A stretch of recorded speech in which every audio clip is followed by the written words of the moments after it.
Pokket here with MMORPG, and I'm with Scott Hartsman at the Rift booth. Hi. So, I say this every time, but can you go ahead and tell our audience what you do? Sure. I am the exec producer of Rift, and we are working on Storm Legion right now, and it's a blast, and I'm playing it pretty much every day, and I cannot wait for everybody else to get a chance to play it too. Now, I have a really important question. I recently covered this in my game face, and you guys released a trailer on this. What are dimensions? So dimensions are Rift's way of making sure that everybody who plays the game gets a chance to own a piece of Talara and do cool stuff with it. Whether it's decorating or building up their own, building up people's own things using building blocks, or certain interactive types of objects that can change music, change skies, change environments, and then even some cool scripted stuff on top of that. It's a great way to just own a piece of Talara and have fun. And it's actually going to be available to, the intro experience can be available to everybody who plays, whether or not they buy the expansion. So just how in-depth will the customization of these areas go? Pretty damn deep. We've been over the list of items that we're going to be shipping with just with the future by itself, and the list goes into the hundreds. Plus we're making new items. Plus we have trophies that you can get from killing bosses. Some of those will be for personal use. Some of those will be for guild dimensions. It's kind of crazy. I mean, everything from building blocks to furniture to trophies, items in the world, interactive objects, pretty much everything. Can I get the trophies of the other players that I kill? You probably cannot, although if you ask them really nice, they might be able to come into your dimension and stand there for you for 8 or 10 hours, and you can make it look like it happened. That's awesome. Now speaking of people coming into your dimension, how will other people be able to access your dimension? So there's a Dimensions UI, which is a top-level browser that has all of your friends, all of your guild mates, and there's a keying system that determines who can do what or who can get into what, and there's a full permission system that lets you determine who's allowed to either move things in your dimension or place things or pick things up, all the control that people would expect. And then over time, depending on what people like and what we really want to highlight with this, we're also, do we want to do community browser, community ratings? How do we expand the system even further? Yeah. And so in the future, could you see yourself making it to where people can set these as public and then set up shops? That's one direction we could take it for sure. Right now, we're really focused on getting the base system out and fun and polished, and then we really want to see which parts excite people most. We want more already. More of everything, usually. More of everything. Yeah. Oh, you're releasing something? I want more. So, speaking of all these items that you're going to have in there, so are you going to make it through microtrans, or is everything going to be available just in the game? So right now, the only microtrans that we're even looking at in the immediate term is letting people buy the expansion. We thought that might be a pretty good idea, given that we're releasing an expansion and it's taken a team about 2 years to put it together.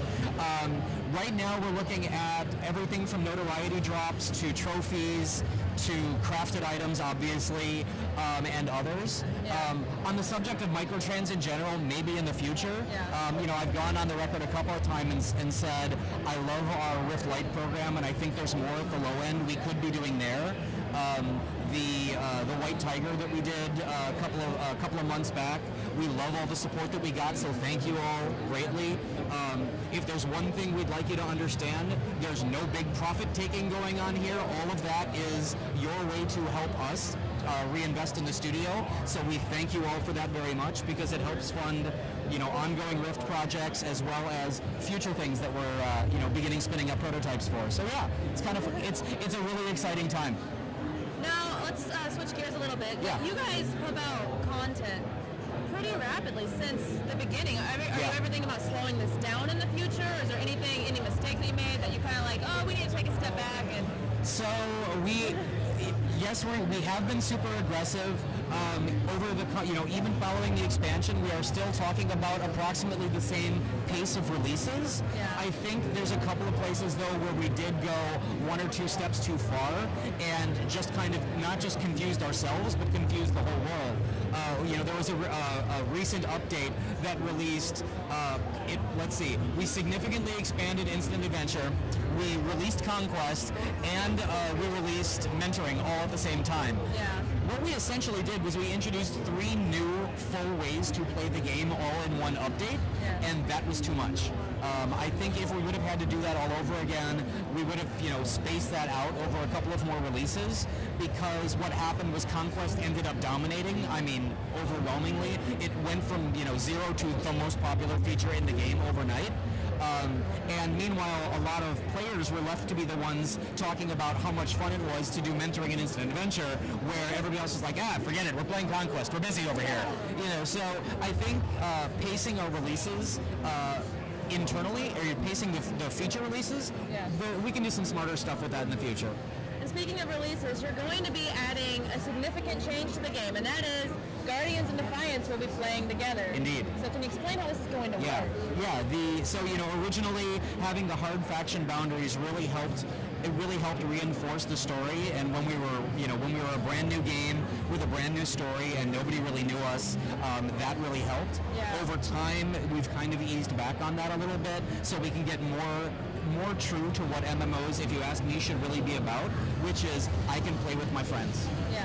And if I want to, if I'm a full-time, let's see, which shirt am I wearing? Guardian. I'm wearing the Guardian shirt today. So if I'm a full-time Guardian, I should be able to go roll a Defiant and be able to be in my guild with my friends, in raids with my friends, and really helping people play the way they want to play. Yeah.